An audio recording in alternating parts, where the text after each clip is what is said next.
Mina Okaeri, welcome home. Welcome back to another video. And today I bring you something special.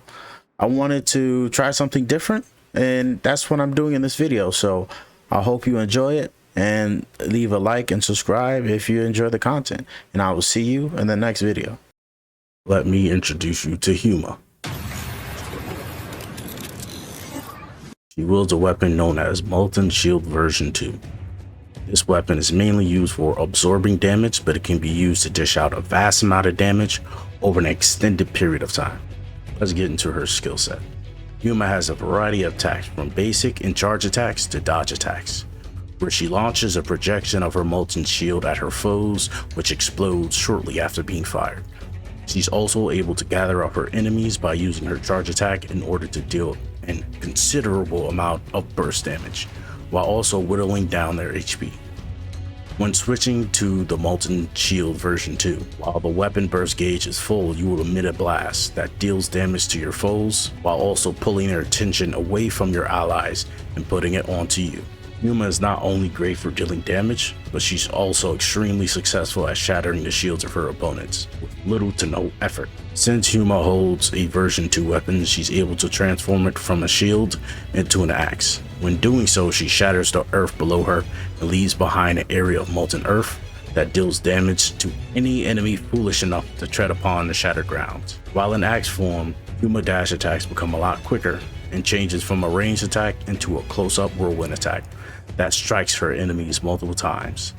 And this attack is one of, if not her greatest tool for breaking the shields of her opponents. Along with that, Huma charge attack is now changed into a ground slam. Huma, along with her Molten Shield version 2, can be used offensively and defensively, but this will mainly be determined when equipping the matrices of your choice. If you wish to deal a decent amount of damage with little to no cost, I recommend the Devourer's Matrix set. With this set, you'll be able to utilize Huma's ability to break the enemy's shield quickly. When breaking an enemy's shield with the Devourer's Matrix set equipped, said enemy will receive a portion of your attack damage over time, and this effect does not disappear when switching to another weapon. Along with the Devourer's Matrix set, here are a few other recommendations for sets that I deem useful with Huma and her Molten Shield version 2.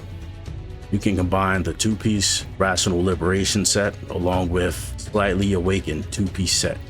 These sets combined will allow you to increase your attack while dealing damage to your enemies, while also applying bleed to your enemies from constant dash attacks. If you wish to add some survivability to the set, you can substitute one of the 2-piece sets with a 2-piece Pure White Guardian to add sustain when low on HP.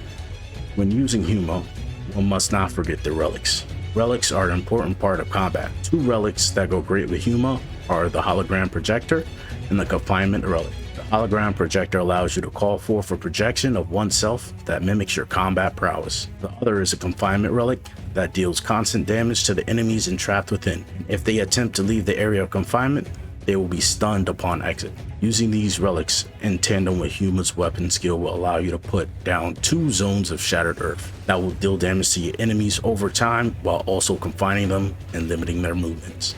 Huma in her Molten Shield version 2 is a great combination for tanking damage and for constant sustain of damage. She is slow and immovable in her shield form, but quick and versatile while using her axe. She would be a great addition to your arsenal if you choose to pick her, Wanderer. The choice is yours to make.